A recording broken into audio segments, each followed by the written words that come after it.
I'm Bethany and you are listening to the monthly Millwall Fans News and Views show, broadcasting live on Maritime Radio on 96.5 FM and on the Maritime website. Hello and welcome to our May monthly Millwall show at Maritime Radio. I'm Eamonn Barclay, your host from South Croydon, and with me are the panel of Gary Starb, our Millwall matchday reporter from Bracknell, and Stan Godwin from Thamesmead. But last and not here, former Millwall board member and chairman Jeff Burnage, who must be signed up by Ted Lasso, who comes from Richmond. If he appears, we'll know he's here then, won't we?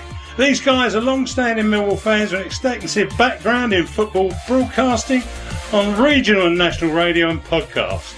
Jeff, he might be actually doing this, even broadcast to the Commonwealth. As usual, we will discuss all things Millwall. We'll also talk to a former Lion with England honours and a Millwall record holder. He recently celebrated a landmark anniversary, which we will discuss. First, we'll review the results following our previous show. Okay, guys, so interesting month, April.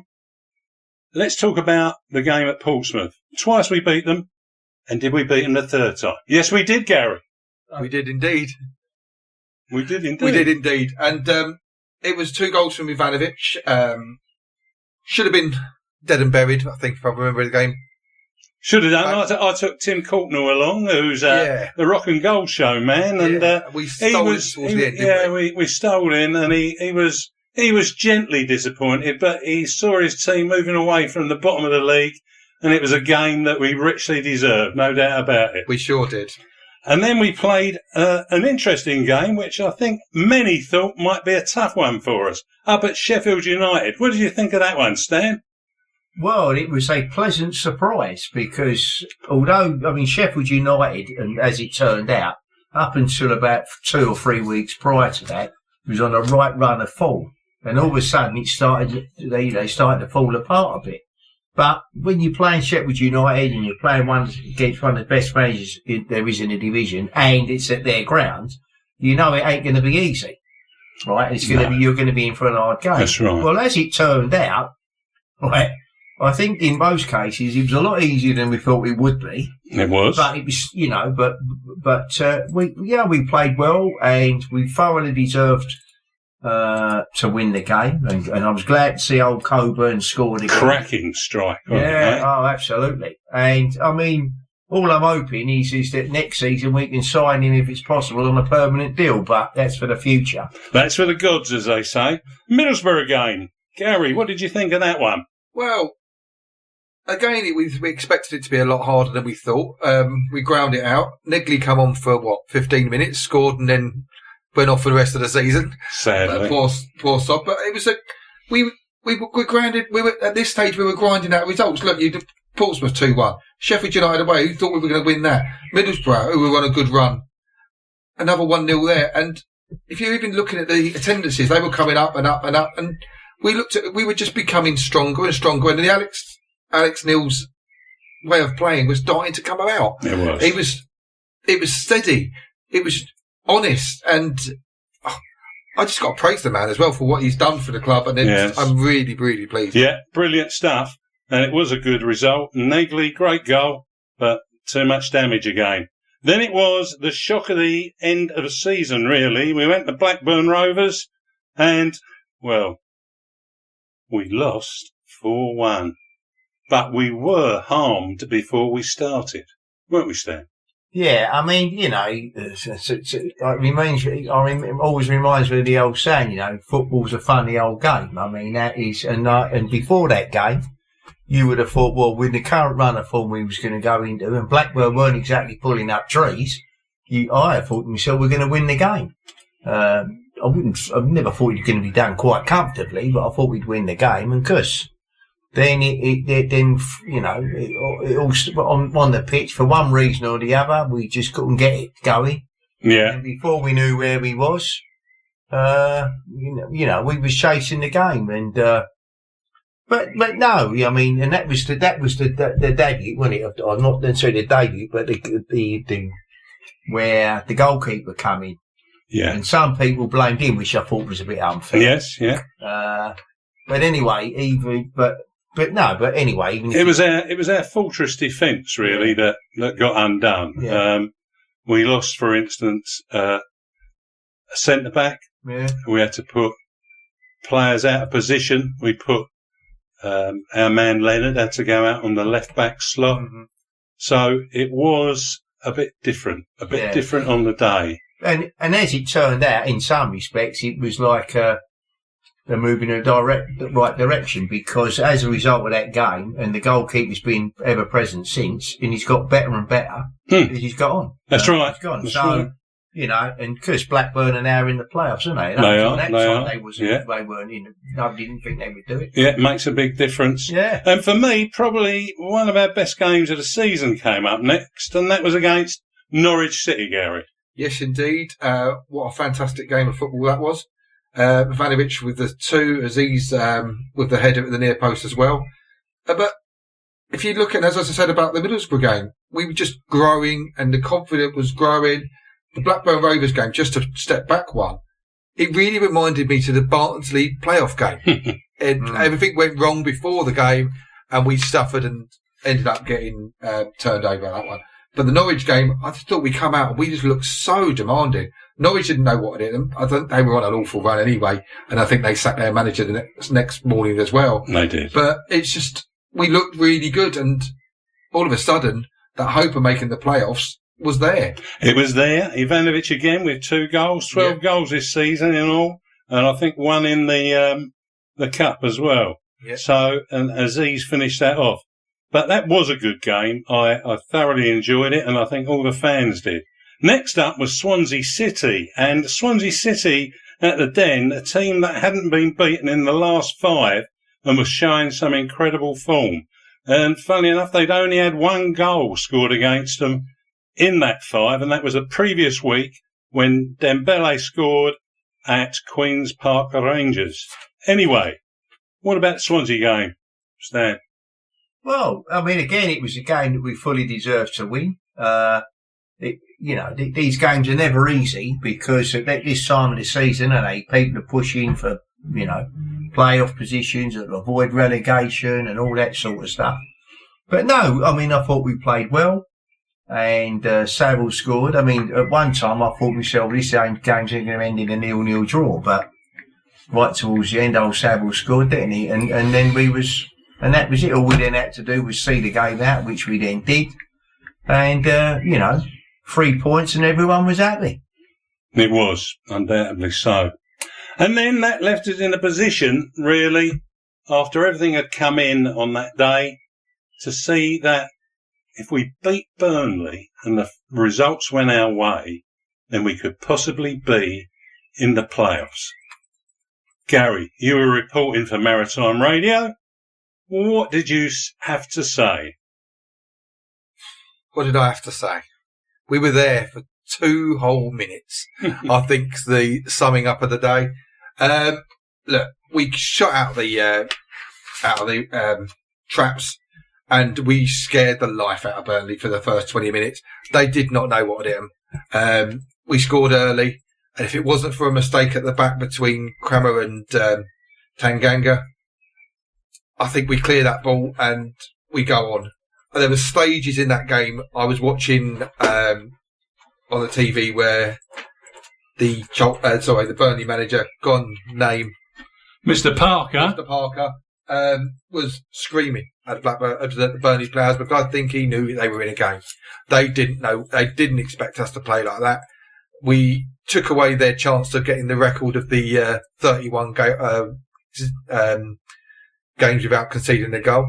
We did that quite early. Yeah. I was quite pleased to do that. But we did not give up today, and I was proud of every single player on the pitch. I know there was a few sloppy mistakes. I know by the time the 3rd goal had gone in, these shoulders had gone down and we realised all hope had gone by them. But we were nearly there to get an equaliser just before that. We were. Yeah. And I feel absolutely gutted for Coburn because of the work he'd put in. People are saying, we shouldn't miss for 4 yards. But people forget, if he hadn't run from the edge of our own box with the ball to the edge of their 18-yard box, played it back, held up the play, moved it down the right-hand side, ball comes in the middle, that we don't even get that chance. So, look, ifs and buts, as they say, but we were unlucky today. And even before they got their second, I think Aziz had a cracking shot and that got saved at the near post. But it was a proper cup tie today, end to end. As I said on one of the reports, I don't think the midfielders touched the ball because it was going up and down the pitch so quickly. But all in all, look, they did us proud today. Every person worked their socks off, and I was proud of every single player on that pitch. And as I said again, Alex Neil, thank you for the last 2 months. 3 months. Would you add to that, Stan? Well, yeah. I mean, the other thing what we've also got to bear in mind, although Burnley, we didn't know it at the time, but Burnley, well, we knew that they were promoted regardless of the result. But when they was playing us at that point, although they was dependent on results, but they was still in the shout of going up as champions.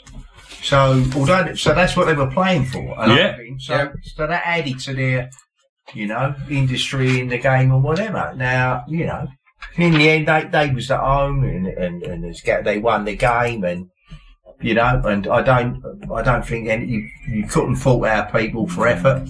No, that was clearly displayed by our fans. Yeah, that's right. They were there right to the end. Yeah. The players went up there and stood in front of them. They threw their shirts into the crowd. I was watching and I think it was out of doubt. The fans were proud of what they saw. Yeah, I've read it on 1 or 2 Facebook sites that they were happy and one thing and another. But there were people on social media that weren't happy. Well, there were people on social media saying that we should never have started with Kramer and Ryan Leonard should have been there as a right back. Yeah. What would you say to them? Well, they're talking rubbish. And that's being polite. Okay, and I probably agree with you on that one. Then there was others saying, well, that shows you why it all went wrong with our goalkeeper, because he didn't have to play the way that he did. He was out of position on a couple of shots. Really, Gary? Sorry, don't even get me started. Did they forget the last 10 games or whatever it is that Cramer's played and been out of his skin? Sorry, one game against probably one of the best right wingers in the country. Come on. Let's just think about it. Or left wingers in the country. Yeah. Come on. And the irony is with the goalkeeper, our goalkeeper. Yeah. He's had to play. He's out of all the players, he's had to change his game, because when he's played for the under 21s and that, the way he's played for the first team, where he gets the ball in and he sends it down the middle, they don't do that for the under 21s. No. Now, I'm not complaining, because he's obviously been told to do that by the manager, and that's fine. I understand the reason behind that, right? But he's been excellent, and last week when I watched him and he pulled off them 3 saves, they were superb. So. He actually pulled off about 3 or 4 good saves today as well. He did ever so well today. Yeah. I don't know what they're watching or listening to, because even Carl Bates on the radio was very clear about the game that he played. Yeah. We just got stumped when we were chasing that 2-1 and making it 2-2 and hoping to get the final goal to take us over the line. Yeah. When you push yourself forward in the dark depths of a game, you're always susceptible for the 3-1 defeat. Just got to say, unfortunately, the irony of that was at that exact moment was when Leeds actually scored their goal to take the title away from them. The pain came back. Yeah, it's just that's just the way it goes. Well, onwards and upwards, lads. Don't forget to speak into your microphones, because otherwise we'll all sound out of balance.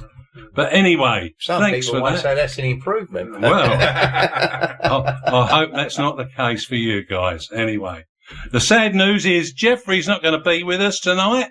He's asked what time the show starts, and I said, don't worry, we've already started. And he sends his abject apologies. Anyway, we'll listen to Kai Bennett now, I think. He's got a few words to say about the Millwall Community Trust.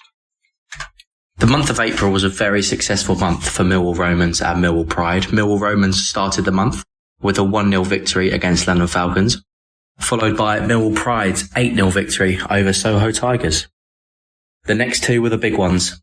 London Unity League Cup Final at the Den for Millwall Romans, followed by the London Unity League Plate Final for Millwall Pride. Millwall Romans were first up, kicking off at 2 p.m. They beat Stonewall 5-0 to lift the trophy. Millwall Pride followed that up by another win, 3-1 victory over Charlton to secure 2 cup final wins in one day. Greenwich Power Chair Lions lost 1-0 against Sevenoaks. However, they remain top of the league after having a very successful season. Millwall Lionesses had just one match in the month of April, losing 2-0 to Ebbsfleet United. However, they have their final match on Sunday the 4th of May at the Den, with tickets priced £5 adults, £2 children, on a day where it's perfect day for families. There'll be bouncy castles and fun for all of the family, Spitfire bars open, get yourself down to the Den and enjoy the match. Well, thanks, Kai, for your wonderful roundup of what's been going on with several sides that are under the Millwall Community Trust umbrella even. And what are your thoughts, Gary, on our Millwall Lionesses? They got that big game at the Den tomorrow, hoping for 1,000+ fans. I've not really seen them, I'll be honest, much this year, but I do follow them, and they've been up and down. I think they went on a great run in the middle of the season, but I think they went about 7 or 8 unbeaten. But I'm really proud of them. Next season, I know they've got brand new sponsors, a bit more money coming in towards them.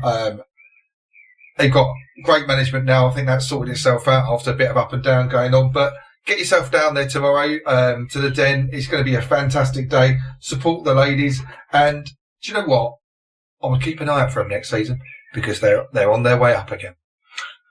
Yeah, and they're going to get back to where they belong, or start it anyhow. Right, Stan, how about our Romans and our Pride? I've seen you posting stuff about them this last week. I mean, it's an incredible story, you know, because they just go from strength to strength. I mean, and when a setback occurs, which is not that often, but when it does, they just seem to brush it aside with no aggro. And they go from strength to strength to strength. Now, both teams now, they've won cups, haven't they? I mean, that's right. You can't knock that. I mean, no. You know, I mean, I don't know what he does down there, but I mean, whatever they're doing down there, I don't know if they've got some secret formula, but whatever. But, I mean, that's just superb, isn't it? I mean, it is, as I've said this on many occasions, it's a continuation of a success story. Yeah. Right? And they just go from every time they come up against a potential barrier, they just brush it aside with no problem. Let's go again, they say. Well, that's right. I mean, it's absolutely superb. Yeah. I mean, nobody can fault them. No, makes a big difference. So anyway. Makes a big difference. And don't forget that earlier in the season, they were part of a team that went out to the South Americas to win the world final in their group. And they done that as well. Oh, so now they're talking about, well, you'll hear a little later on, you'll hear what they've got in mind for next season. Oh, well, look for expansion. Look for expansion. I think that's the key word. Oh. So we'll see expansion. They're on a new frontier, are they? Right. They never stop. And it was particularly good that Pride beat Charlton 3-1 to take the LUL plate. Oh, that's always good. That's always good, as we like to say. Anyhow, I'll just talk about briefly the Greenwich Power Chair Lions. Look like they finished their season on a high. They won it. They're in top of it. And they're down there at the waterfront at the moment, which is due to close eventually when the new Woolwich Leisure Centre opens up down near the square there. Yeah, and that's about October time. You'll know about that a bit, because I think you pass that quite frequently, Stan. Yeah, it's near the old tram shed. That's right. So hopefully they'll move into that. And what we'll also do is we'll get Rhea Daly in to talk to us about what's going to happen when that goes over. But in the meantime, if you're living in the area down there or a bit further away, and you know someone that uses a wheelchair and want to do a bit of sport, go down there, ask for Rhea, get signed up. Be great. This is Maritime Radio. You could travel the world in search of the finest flavours, or you could look closer to home At Panas Gurkha Restaurants, we're dedicated to delivering delectable dishes from both Nepal and India. Winner of the Asian Curry Awards Nepalese Restaurant of the Year 2024, why not dine in with us? Or enjoy a top-notch takeaway with our menu classics, or maybe try some of our exhilarating new dishes. Along with our exceptional menu, we pride ourselves on supporting the local community through charitable efforts. Panas Gurkha Restaurants. Come and see us in Blackheath, Hither Green and Falconwood, and online at thepanas.co.uk. This is an urgent appeal from the Disasters Emergency Committee. Powerful earthquakes in Myanmar have caused devastation and the death toll continues to rise. Survivors urgently need medical care, food, clean water and shelter. DEC charities are on the ground saving lives right now, but they need more funds. Visit dec.org.uk to donate or text radio to 70727 to give £10. Text costs your donation plus standard network rate. See website for T's and C's. Thank you. Maritime Radio, Community Line. Re-engage is a charity that supports people over the age of 75. So we set up free activity groups for people, and we also have telephone befriending, all of which is run by local volunteers in different areas. So it's a really fantastic thing to be a part of. We need some more local drivers. So part of our service is that pick up an older person within 5 miles of where they live and take them to the event with a commitment of just twice a year. Head to our website at reengage.org.uk. If you prefer to do things over the telephone, so it's 0800 716 543. I'll just say it again, 0800 716 543. Local radio for Greenwich. Maritime Radio. Community Line. This is Maritime Radio. The Millwall Community Trust is located at the Lion Centre, Ballina Road, London SE16. Each year it delivers a wide range of football and sports development programmes to thousands of young people, from toddler soccer to professional pathway, across different ages, genders and abilities. Check out the Millwall Community Trust website. Thanks, Bethany. I'm Eamonn Barclay, and with me I have a diminished panel of Gary Stark and Stan Godwin. Well, it's quick but fitting return for former Millwall goalkeeper Bryan King, with just 4 questions to dive into. Hello, Bryan. Hi, Eamonn. How are you doing? Well, I'm doing okay, but we've lost a friend of yours along the way. Jeff has somehow managed to miscalculate the time he should be here, but he sends his abject apologies to you for not being available. I think it's that Australian trip that's done him in. I think it's the jet lag after that Australian trip, only about 2.5 weeks ago now. Anyway, I'm going to hand you over to Gary, Bryan. So over to you, Gary. Bryan, hope you're well, mate. Oh, well, thank you. Good. Really good to hear thoughts on today, but it wasn't the result we expected, was it, or hoped for? What do you think about today and beyond? I think we were just happy to be going into a situation where we could have still qualified for the playoffs the last game of the season. If somebody had said that to me in December, I'd have thought that was a total impossibility, or it could have been Jeff talking even. But I feel that it turned out to be a half-decent season. It's a shame today, but we had to win. There were too many permutations there.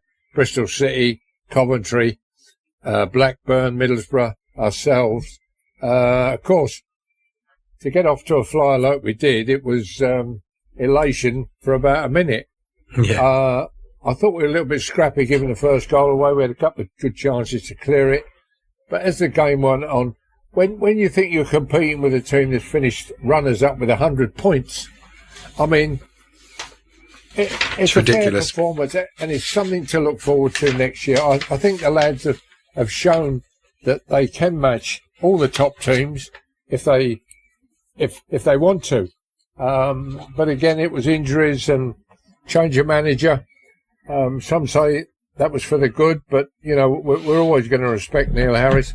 But Alex Neil's come in, and he seems to have turned things around, and he's got them playing the way he wants to play. and the players seem to respect him. It'll be interesting to see if we're going to get any new players coming in and who's going to be going out. So let's look forward to next season. And when you think, Jeff, Jeff? That's Jeff, Brian. Good again, God. so I was just thinking about Jeff. But don't know why. But we've also literally been playing half the season with 11 men injured. You've got to be proud of that. Well, these things happen at football clubs, but unfortunately it happened to Millwall. I think they've fought their way through it. You know, the biggest turnaround was when we lost 2 first-team goalkeepers in the space of about 24 hours. And one who sustained a very nasty injury, an Achilles injury, which is going to take some time for him to come back. But that sort of unnerved us for the game at Blackburn. But there again, these things happen at games, and you can't fault a young keeper. Always difficult for him. But I saw him play against Swansea, and I think it was 4 saves he made. 3 of them were absolute top drawer, and he practically won the game for us that day, and he put us in the position to go to Burnley, where unfortunately we got beat today. That was true. Well, in Jeff's absence, I'm going to, and we never know until we know. But in Jeff's absence, right, I'm going to hand you over to Stan, who's going to take you through a question on his behalf. All right, Hello, Brian, Stan. how are you? All right, mate? I'm all right, mate. You? Yeah, leaning forward all the way, mate. Right, That's it. last Saturday, you made the trip to the Den from your home in Norway to celebrate a wonderful milestone. Could you share that experience and tell us what else unfolded? Well, I saw on the Millwall website that it was 50 years to the day that I played my last league game for Millwall. That was my 302nd league match for Millwall on April the 26th, 1975. I played a few games afterwards because I'd done part of the pre-season before I went to Coventry, but I was invited by Dean Wilson, and I spent the day. We had a nice lunch and saw a decent game of football. And the amazing thing was that I actually met quite a few people at the ground who were at that game when we played Bristol Rovers all those years ago, 50 years ago. I've always said that I feel very humble when I come to Millwall that people still remember me. And to be able to say that I hold the record for a goalkeeper and league appearances is a very proud thing for me to say. That's wonderful. But weren't you greeted by some sort of interesting person in the form of Mark Fairbrother? I was indeed, and I was very grateful, and I think he, along with Alex Neil and certain new members of the football club, are doing a hell of a good job here. And it was a surprise for him to meet me along with Dean and Karen Wilson, which was a nice thought. And he wished me well and asked me what it feels like to come back to see Millwall 50 years after my last game. I said, well, I hope it's not going to be painful. But it wasn't. It wasn't. That was a bonus, really. Yeah. Well, Millwall never do things the easy way, do they, Brian? You know that from experience. It's, you know, especially when you've been playing down the old Den. I can tell you. Yeah. Right. What is it that keeps you so connected to obviously to Millwall Football Club? I think because I've been 65 years now, Stan, in football, in one shape or form. And Millwall Football Club were the club that brought me from a non-league team, Chelmsford City. And they showed faith in me, obviously bringing a keeper from a non-league club, although Chelmsford City at the time were a very good non-league club. Always going to take a chance. I was lucky that I was to succeed Alex Stepney. I was also lucky that there was a very good goalkeeper already at the club, Laurie Leslie, who helped me settle in and made my life during training and building up to my first team appearance. Hell, can I tell you? You didn't want to get on the wrong side of Laurie at the best of times. He was a great fella, great teacher, good patience. And when I look back, I think all the things that he showed me and all the things he'd done for me was, whether he realised it or not, I was going to take his place one day. And although I was very happy about it, and that's why I feel Millwall is always going to be something in my heart, and always has been, and still is, because I got my league chance with Millwall. I was lucky enough to get picked for England, an England squad, and that was due to the fact that I played for Millwall, set a record and still got a record. That's what I can't believe. I can't believe nobody's beaten my record of league appearances. But this year is the 140th year, I'm being told, and I'm still the record holder. And I didn't start 140 years ago, Stan, I can tell you that. No, I know, mate. I was looking at that picture the other day. It was in the South London Press with you touching the crossbar and Laurie Leslie looking at you. Do you remember it? Yes, and there was also another one with me and Mickey Purser, the chairman, and also dear old Benny Fenton. Yeah. I think that was in the Evening News or the Evening Standard. But great memories. That was my first day at the old den. I wonder what the hell I was coming into, but I realised what I was coming into. What a place to come and play football. If they love you, they love you. Yeah, no, it was a special place. There's no question about that. I mean, especially for me, especially in the 60s, because that in all the time I've been going to Millwall, you know, you hear all these stories about the old den and one thing and another, but that for me that's when it reached its zenith then. And it was never, the atmosphere was good, but it was, for me, I'm only speaking personally, it was never quite the same after that. But but it's just a matter of opinion. But no, I know, great times the 60s, mate, great times. And you wouldn't know until you really knew, would you? Right. Well, yeah. That's it. Now, I also, I came into a great period of English football. I mean, I came in at the end of the 60s and the 70s. Wonderful time to play football. So many characters in the game.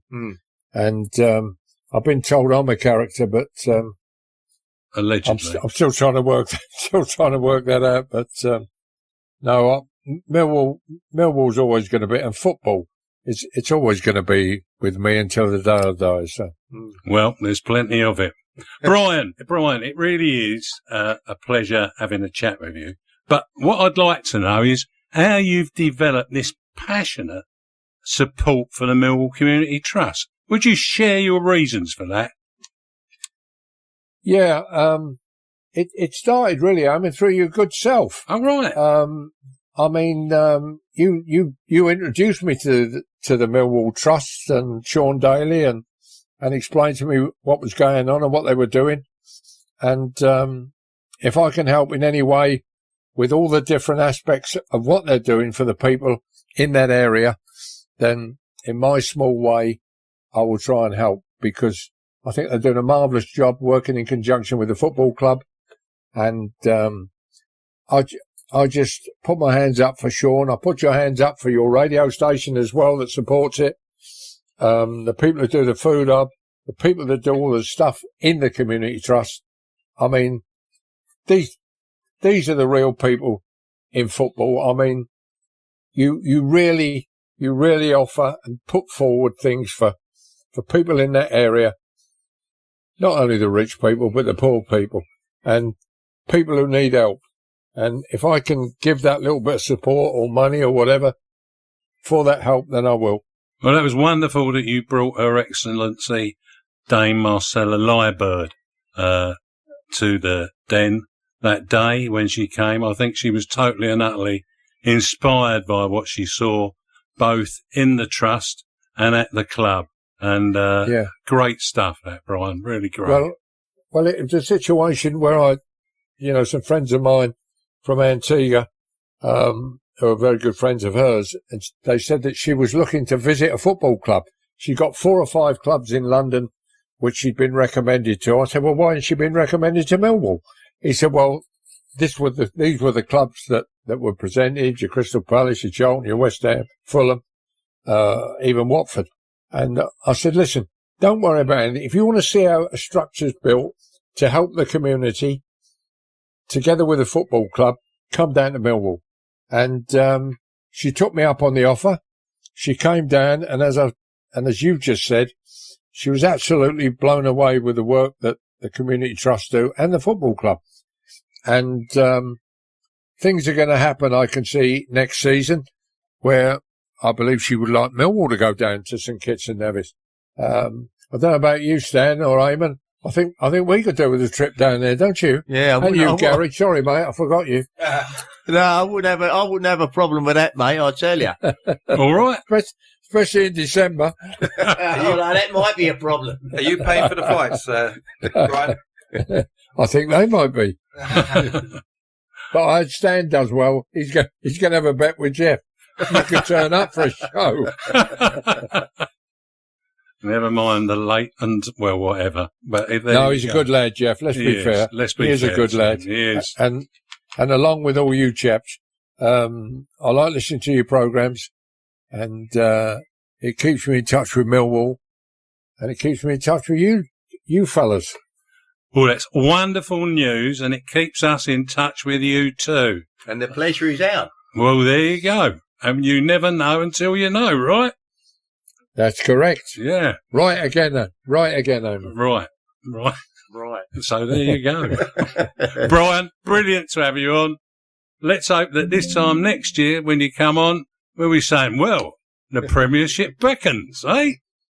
Well, fingers crossed, and you all have a good summer. Yeah. And I hope to see you next season.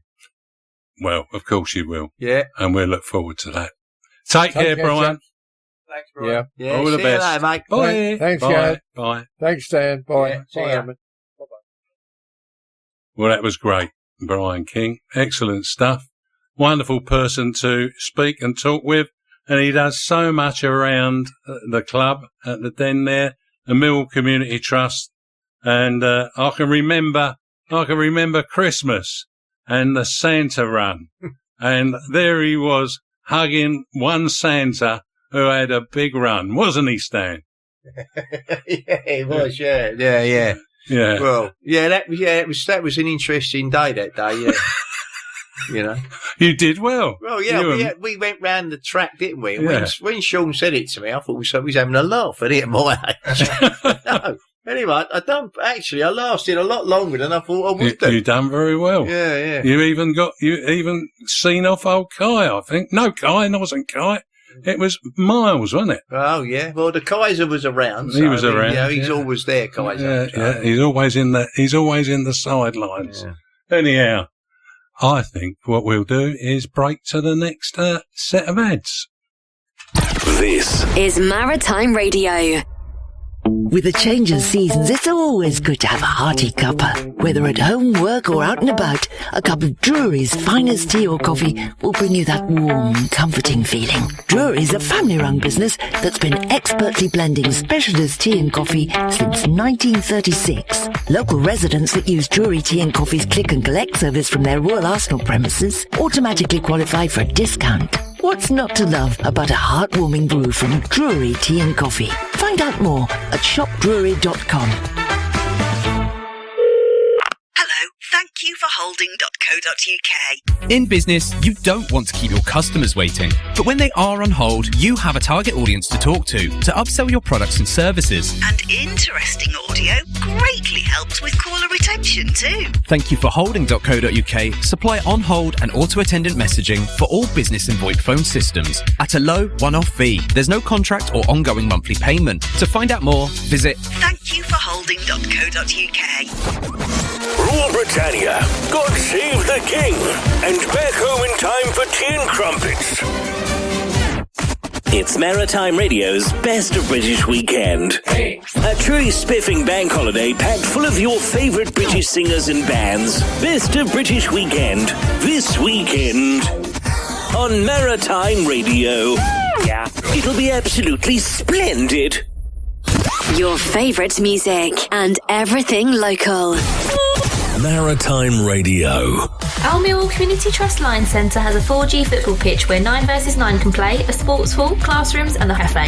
To access these state-of-the-art facilities in a safe and positive environment, get in touch on 0207 740 0503. Thanks again, Bethany. The most liked voice by Bryan King, who we've just heard from. He always says Bethany's voice is the best voice on our shows. Well, I'm Eamonn Barclay, and with me I have the panel of Gary Staff and Stan Godwin. You've heard a lot about our Millwall Community Trust and some of the things they do. They make a fantastic difference to the communities they serve. And talking of communities, here are a couple of the managers who operate under the Trust's umbrellas. Well, umbrella anyway. First up is Millwall Lionesses manager, Ted Jones, who I caught up with. Hi, Ted. The Lionesses improved in the second half of the season. What do you think has contributed to that?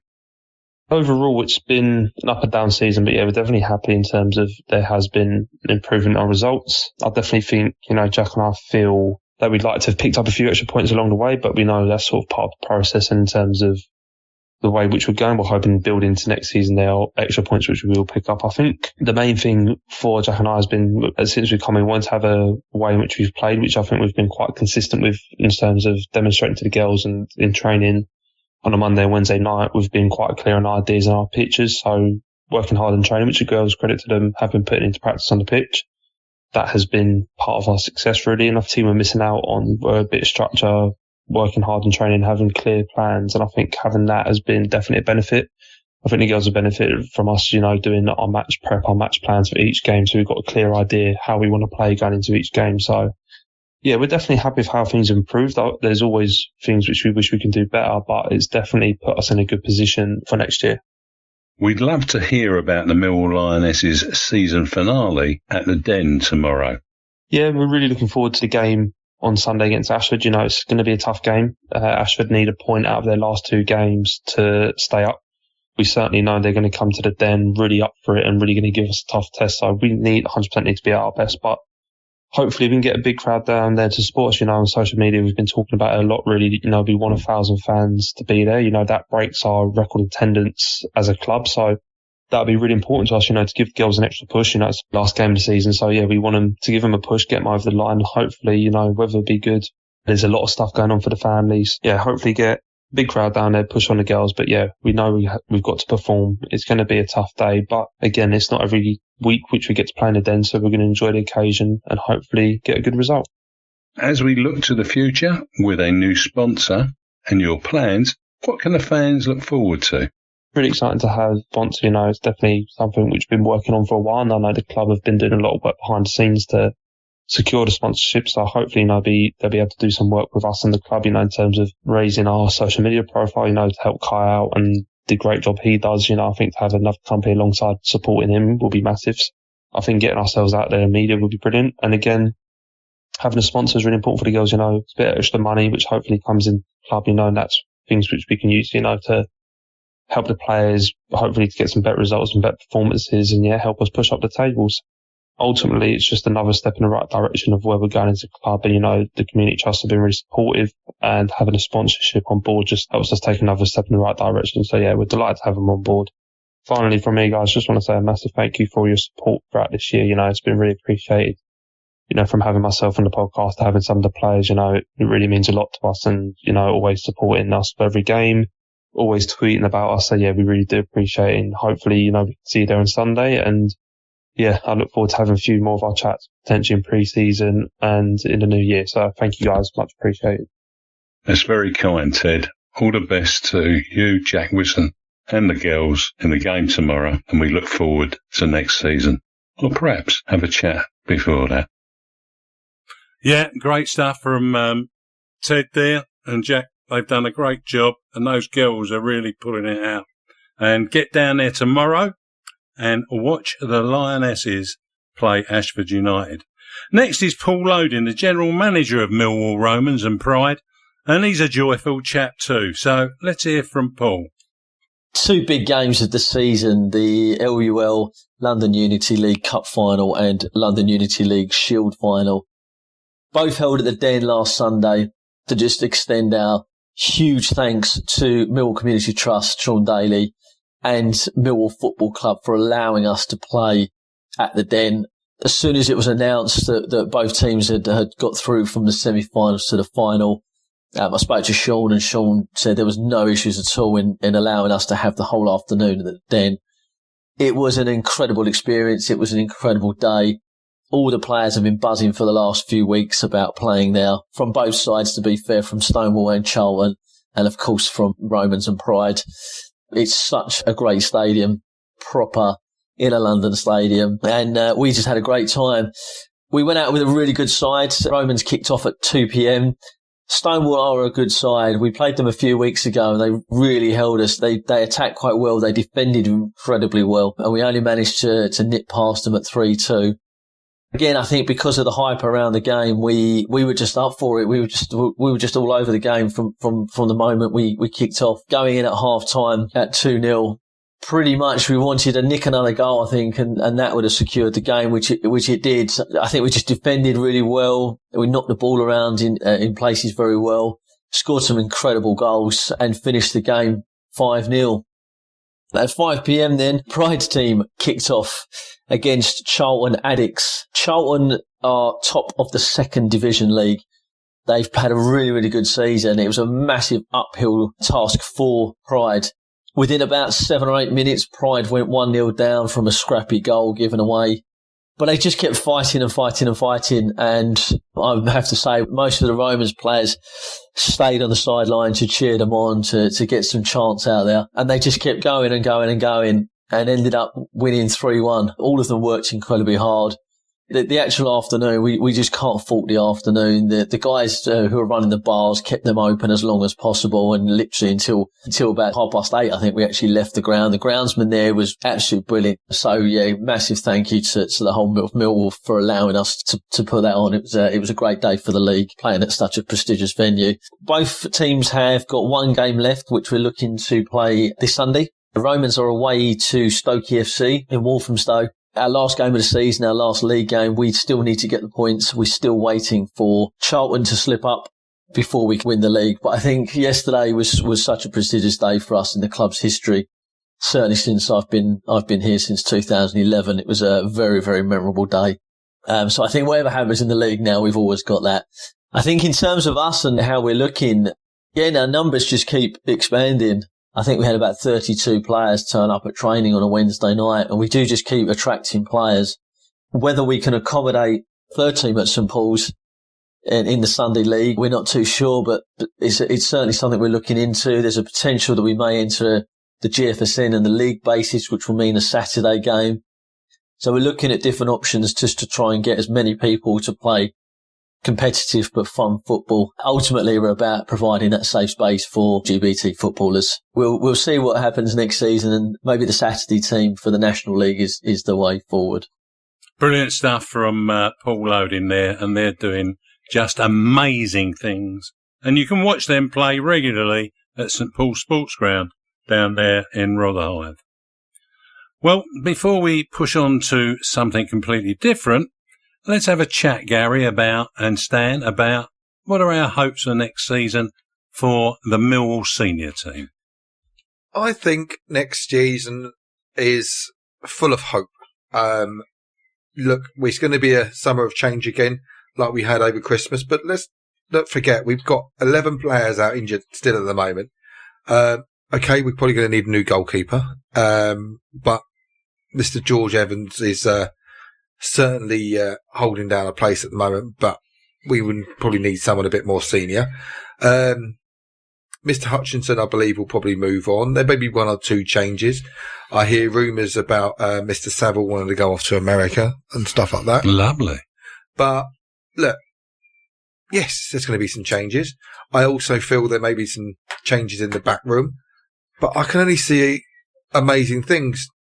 Alex Neil said on Radio London tonight, it's 3 months he's been there, and look what he's achieved in 3 months.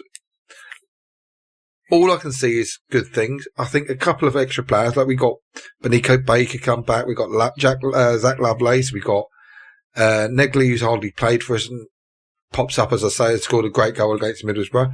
So there's potential there. There's so much sitting in the background, and there's also can't think of his name, who's up in Scotland at the moment. He may come back and want to work. Nesbitt, who may want to come back. You got Kelly as well. Kelly, indeed. There's all these players that are sitting on the fringes. AJ Matthews from Middlesbrough we signed. Yeah. Ripping up goals in the under 21s. These are all sitting there ready to come. We've got so much potential coming through as a team. It's all there to play for. We've got great things to come. And I've got to say thank you to our chairman as well, James Berylson, for financing a lot of this. Look, he's realised we need to start putting our hand in our pocket and start signing bigger players. Look, if, heaven forbid, Tanganga goes, there's another £10 million or whatever we get for him in the bank to help finance a lot of that. We've still got the Fleming money, even though a lot of that may have already been spent, to come through. You never know. Someone might want to buy a Denori from us. You never know what's round the corner. And look, I believe there's so much potential coming through in this team. It's amazing.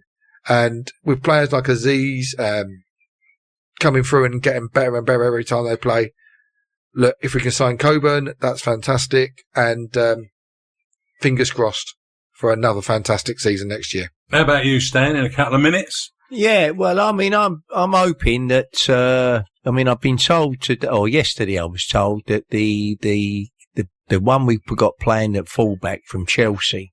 Sturge. Right now, I've been impressed with him.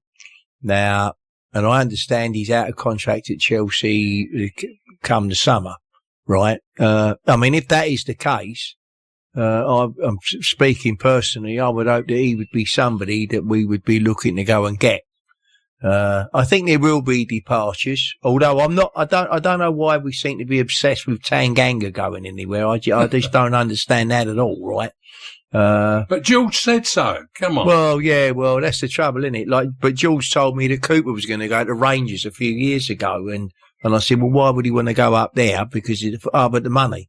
Oh, right. I said, well, yeah, but that was Cooper's still here, isn't he? Yeah. So I don't understand why we have this obsession about we get a good player and all of a sudden we're going to sell him because some bloke writes in a newspaper that he's on his way. Yeah. Yeah, I can't get my head around that. Well, you don't know until you know, do you? Well, that's very true, yeah. Yeah. Or as Michael Caine would say, not a lot of people know that. But, but it's so, I think we've got plenty to look forward to for this season. I think there'll be one or two departures. I mean, I'm surprised what Gary said about George Saville. I ain't heard that one, although I suppose he could go. But I think there will be one or two departures this season. I hope we can bring Coburn in and keep him on a permanent deal. And it's rather funny because, the guy that's been, since he's been at our club in January, right? I mean, he's about 4 months now, isn't it? Something like that. 3.5 months. He's now the top goal scorer in the club. Oh, yeah. Right. And yet when he first got there, part of the argument was a certain manager didn't rate him. Well, there you go. As you know. But no, I think it's all looking positive, and I agree with Gary about thanking the chairman for what he's done and whatever. Well, that's absolutely wonderful stuff. Absolutely wonderful stuff. But now, for something completely different, I know many have enjoyed the Let 'Em Come, song released by Roy Green in 1979, which has been a Millwall anthem ever since then. This year it was reproduced in reggae style, and I caught up with Millwall fan Andy Pettman, who its creator. Andy, great to talk to you. We're here to obviously hear about your version of Let 'Em Come, but before we'll do all of that, how about telling us how you became a Millwall fan? Was it in your genes or was it an option? It was in the genes. I was dragged down by my cousins, but my granddad was a supporter going back decades. But yeah, I was dragged down in the late 80s. First game I saw was against Manchester United in the top flight, and I thought that was Millwall's spiritual home. That's quite wrong. It didn't last forever. No, you're wrong. No, not very long at all. But anyway, so what do you think about this season and how it's gone? It's like all things Millwall, isn't it? It's never boring. No. I thought after, the end to last season, Neil Harris's sort of blood and thunder football, we'd have another sort of year of that, and didn't quite work out. But I've really been enjoying it with Alex Neil and seeing the youngsters come through, Vanovic and Aziz. They're just great to watch. They are. Going on to your recreation of Let 'Em Come, that famous song that's become an anthem from Roy Green. How did you come to, turn it into a reggae tune? I was just playing around with some sort of music apps and, Let 'Em Come, obviously a classic. And I started playing around with different styles. There was this sort of like a punk one, a country one, and they all sounded awful. And played around with reggae, and it kind of worked. And I just put it online for a laugh, just put it onto Twitter, and thought, might go around a couple of the fan groups and that. And had about 30,000 streams of it within like 48 hours. So went a bit mad. I think it has. It's definitely something that's attracted some of the panel here tonight in how it got produced. Well, it's great of you to come on, and we're going to play out with that as the show closes this evening. Andrew, great to talk with you. Yeah. Thanks for giving us a bit about you. And maybe our paths can even cross again in a not too distant future. Yes. Thank you. All right, thank you. Yeah, I think we'll see a bit more of Andy, and he might be part of the team before too long. We'll see. Anyhow, if you want to watch the Lions, why not purchase a season ticket for next season? You can buy these from the Millwall Football Club website or in person from the Den box office. Check the website for complete details. Lastly, we will return on Saturday, June the 7th, with our monthly Millwall News and Views show. And well, a lot of things can happen in 4 weeks, and there could be some good stuff to discuss. Well, thanks to our guests, our producer, Gary Sylvester, and our panellists, Stan Godwin and Gary Staff. And we must say, Jeff, we haven't forgotten you. We're missing you. But anyway, thank you for listening, everyone. Bye for now. But let's hear Reggae style, Let Them Come. Let's the best team in London, no, the best team of all. Everybody knows us, we're called Millwall. Yeah! Let them come, let them come, let them come, let them all come down to the den. Let them come, let them come, we'll only have to beat them again. It's the best team in London, no, the best team of all. Everybody knows us, we're called Millwall. Millwall, let them come, let them come, let them come down to the den. It's Saturday in Cold Glow Lane, we've all come down to cheer. We've had our jelly deals and our glass of beer. Come rain or shine, our families will brave unblessed. And as the Lions run on the pitch, everyone will sing. And let them come, let them come.